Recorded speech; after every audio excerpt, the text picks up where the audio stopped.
Assalamu alaikum wa rahmatullahi wa barakatuh. I hope everyone has been well. I'm going through my own little phases when it comes to mental health.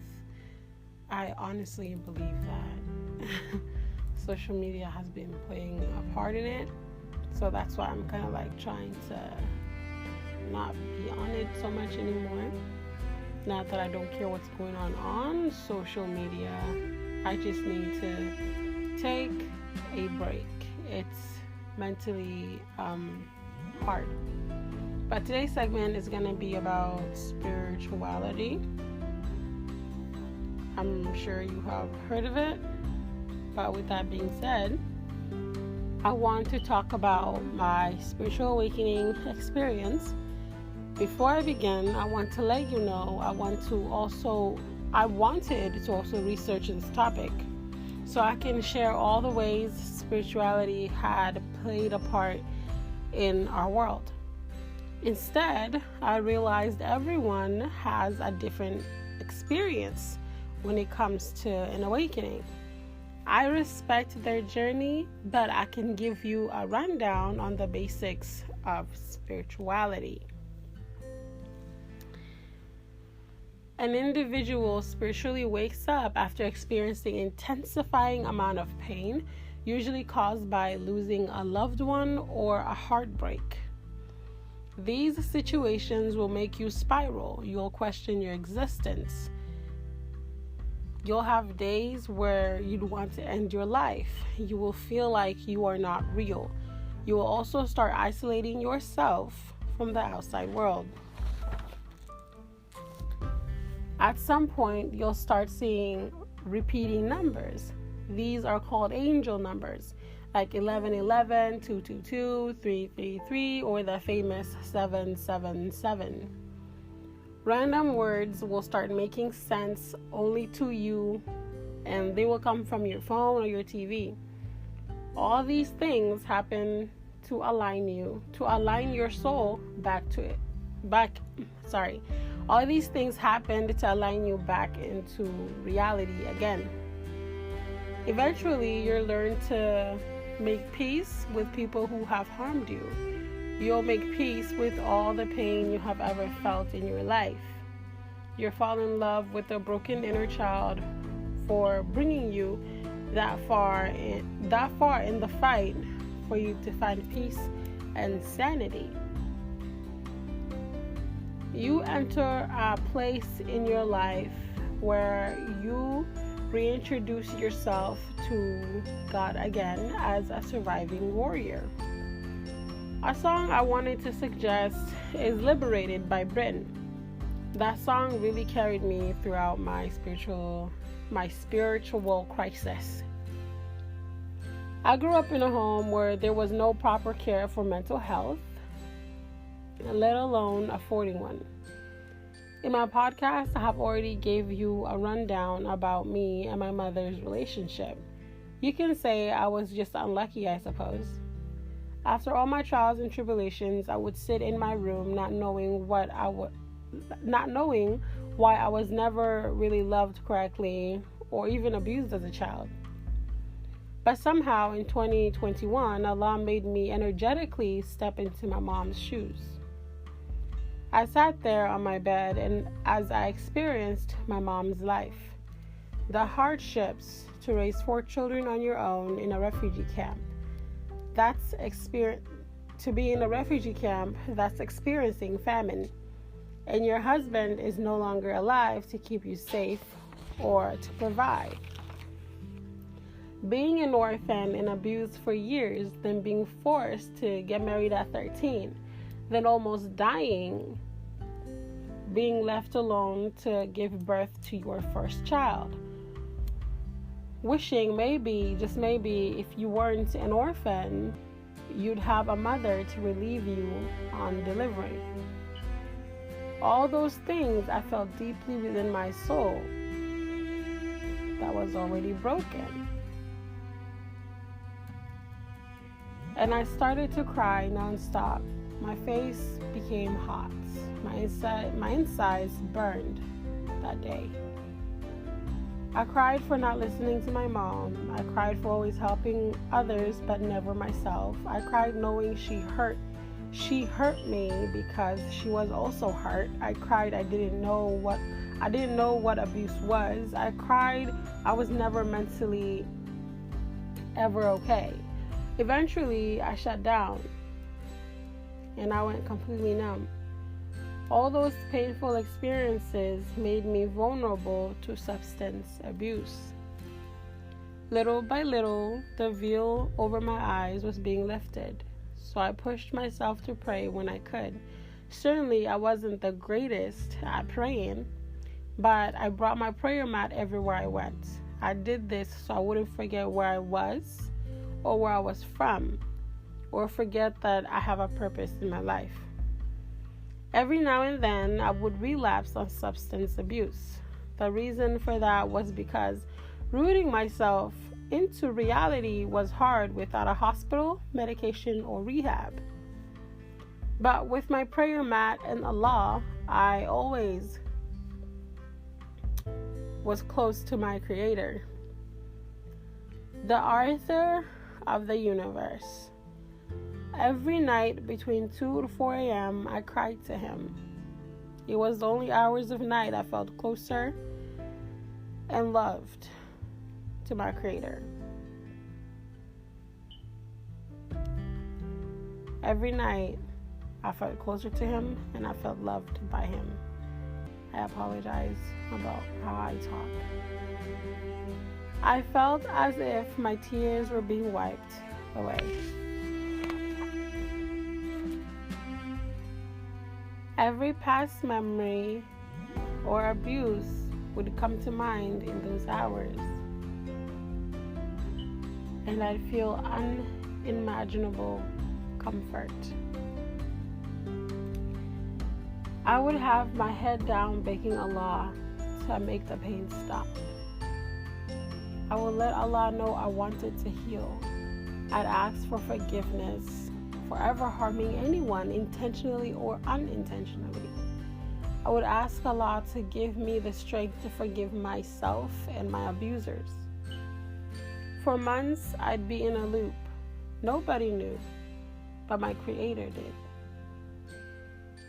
Allah put me face to face with my past, and I would be crawling to Him in tears to have Him understand I was trying and I needed His help. I remember driving somewhere and I was crying. I could barely see the road on the highway, and I was screaming at my father for dying. I screamed at him for abusing my mom. I screamed at him for not being here to love me.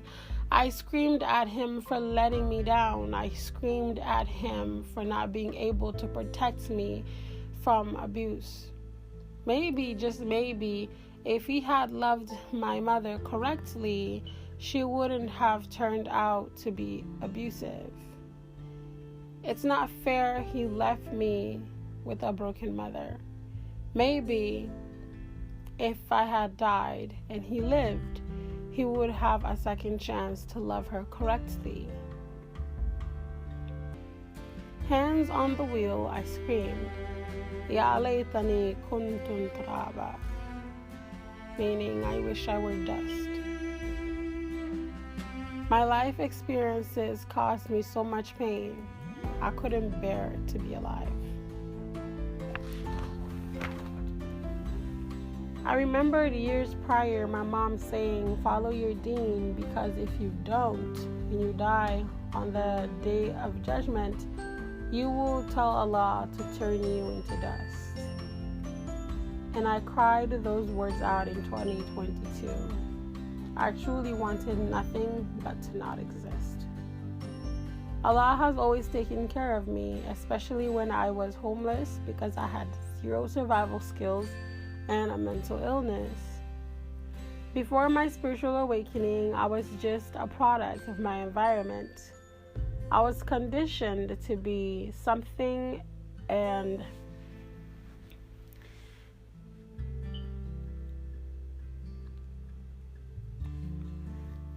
I was conditioned to be something, and my body just didn't want to be everything I was conditioned to be. So basically, I was fighting it off. I lived my life from how I understood it.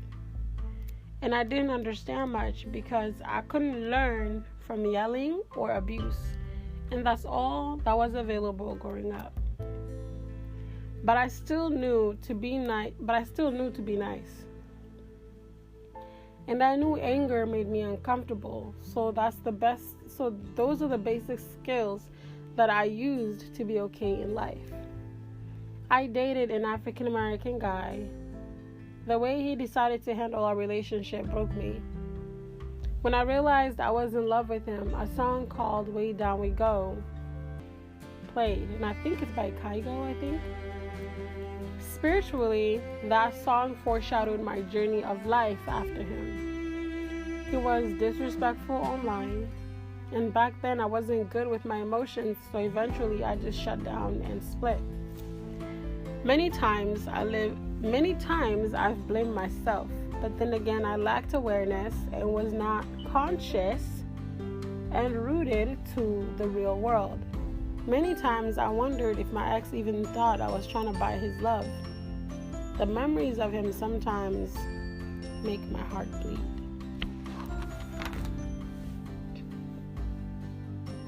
For him, I would choose death than to ever feel that pain of losing him ever again. All love has faded. If you could have asked me in 2021 how I thought of him, I would tell you that was my soulmate. Alhamdulillah, because losing him brought me closer to nature and my creator. I also learned that I needed to value life. Every inch of my life was very deserving. I was deserving of love. And the creator of the universe gave me that.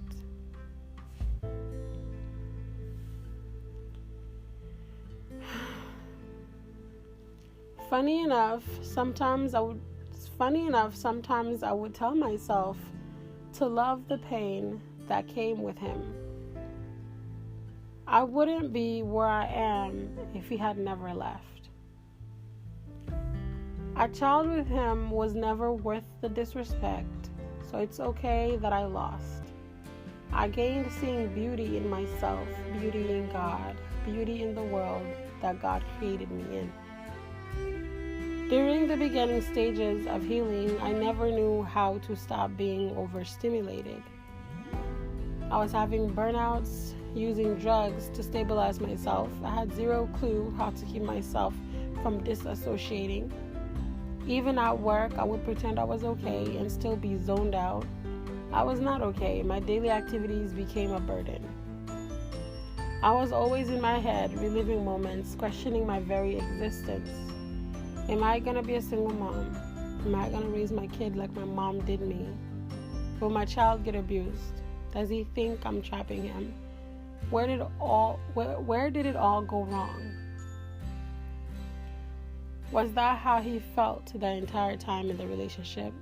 Did I deserve it? Am I good enough? Will I ever be good enough?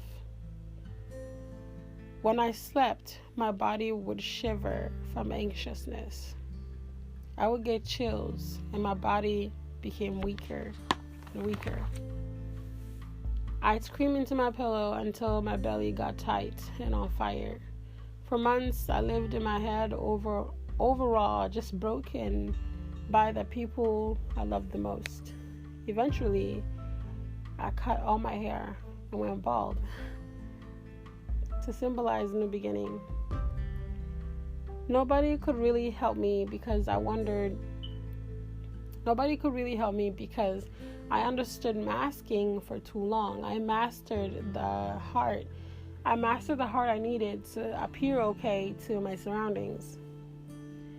There came a day when I met an individual who had a conversation with me, and they explained to me how all the brands in America were connected. And they have their own businesses. And the guy, the guy was telling me how he has his own business and he wishes to one day for his business to be connected to other businesses. So one day he could become president, basically use the money from the products he sold to one day run a campaign. Next, I met someone else who I hung out with for a few days, and they told me how their brother died from suicide and I should never consider attempting that. And they said that because I was depressed, and I was telling them how I kind of sort of just don't want to be on the planet. So they gave me that advice. I also met a woman who taught me that life was a game. She opened my eyes even more. She told me to have my baby and how me and her will become very close and we could elevate each other. Losing the man I loved, losing my cousin, being abandoned by my family, and the pregnancy, the whole past coming forward all at once put me in a never-ending rage. So I had to deal with all of it, all at once. I started drinking heavily. I did so much more. I didn't know what goal I was trying to achieve. But for sure, I didn't want to feel anything anymore. Again, as I said before, only God protected me. Even when I had days I didn't utter a word to Allah subhanahu wa ta'ala, Allah still chose to protect me. After my miscarriage, I raged out. I felt as if I also didn't deserve to live. The drinking didn't stop. My behavior with drug abuse led to me overdosing. You can say I rose from the dead. No one was around me when that happened. I was out for 6 hours, and my Creator took care of me and protected my lifeless body. Since that moment, I began telling myself, Nina, save yourself. I never knew the battle of sobriety would have been that hard. I took walks, failed at that. I tried again by running around the park. I failed at that. I failed again and again and again. I got up, tried again, and I failed. In the dead of night, I would scream to God, please help me. I can't do this. Ya Allah, I'm tired. Ya Allah, I'm hurting. Please make it stop. This became a cycle until one day I started cutting people off. I lost my car. I lost my job. I walked everywhere. I sat by the cemetery. I admired the stillness of whom isn't alive anymore. I admired both life and death. I met a bird that chilled with me when I was walking nearly 2 hours back home because I had no car, no supportive family and friends. I felt as if they gave up on me. Somehow, someway, a day came when the veil was lifted off my eyes. I could finally breathe again. I kept relearning to love the pain my ex gave me. I mourned the broken girl that fought for me to become who I am today. I can sometimes hear her painful echoes in my mind. So I soothe her and tell her we are okay. We are safe now. And that gives me chills sometimes. I'm also very attached to trees because they seen me in my homeless era and they provided shade for me on my hottest days. I know they whisper to each other about how I deserve to see freedom one day. My interest and fascination about trees started in my teens, probably around 18 or 19. Trees caught my eyes everywhere I went, and I always asked myself, why does nobody else wonder why these trees live longer than us? They're always there, standing very still through all seasons of life. They've seen generations upon generations of human beings come and go, yet still they remain standing high, providing for humanity like Allah commanded them to. I would get chills just standing near them. This was before I gained awareness or consciousness in 2022. I suppose they were guiding me to wake up to reality. I'd like to believe trees scream for humanity to receive mercy from Allah subhanahu wa ta'ala. And to me, that's beautiful. Maybe that's why we feel so much comfort when we sit under them. I dabbled into tarot, but you'd have to pray to fairies, and I stopped. It wasn't something I felt safe doing. So I read Ayatul Qusri, and that was my last attempt reading them. I got to know people who thought that they were gods, and I didn't fit in, so I left. What god poops and starves to death? What god gets manipulated by politics? What god gets thrown in jail? I didn't feel comfortable with people claiming to be star seeds. Out of all of them, nobody can go home to their planet just working 9 to 5 and watching baddies from the East or any other show on television for that matter. No special multi-dimensional being is going to sit there and watch TV programming when they can get into some science and get away from Earth, if I make sense.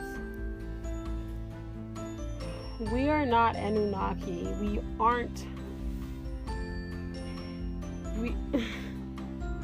Sorry. What I was trying to say is, why aren't the Anunnaki trying to be here and help y'all if y'all think y'all are Anunnaki? Are they disgusted by the human race? Is that why they're not here? We can't see certain things because we are more powerful in our own realm. I met people who assumed because of the color of their skin, they are children of the sun. You are telling me that the giant ball of gas up there is your Lord and Savior? That's crazy to me. Scientifically, it's crazy to think about. The sun is not God. That will never make sense. I have met people who assumed God has either children or even siblings. That just wasn't right either. There can only be one king. Besides, look at our world. Many kings bring many wars, which is why Islam makes sense to worship only one powerful force in the universe. I also don't like the idea of I am you and you are me, and somehow we are the president too. Because how? Why can't I and we take over the government right now? It's weird because we lived long enough to know the game. So why am I and we all losing at this game? And to add to that, I think Islam itself is very beautiful because of the fact that the creator of the universe created more beings in the universe, and he doesn't ask you to worship them because they also worship him. So why would you worship things on the sideline when God is specifically telling you? Allah subhanahu wa ta'ala is telling you, I am the source. I'm the only source you need. Why would you, like the rocks, the ambulance, the evil eye, you don't need any of those things, because Allah subhanahu wa ta'ala created everything around you. So if He tells you that's not going to work for you, it's literally not going to work for you. But nonetheless, reincarnation is something I just don't like, because nobody would ever want to come back here ever again. And if they do, why are they forcing useless people to create more problems and get reincarnated to come back over and over again to create more problems? You know what I mean? Like, an abuser does not need to come back here. So I really don't believe like reincarnation is a thing or should be a thing. I questioned everything. I even wanted to be a Christian at some point, but I'm not praying to Miriam to deliver a message to Allah for me when Allah created Miriam herself, and Miriam herself wasn't praying to Allah. I'm not doing any of that.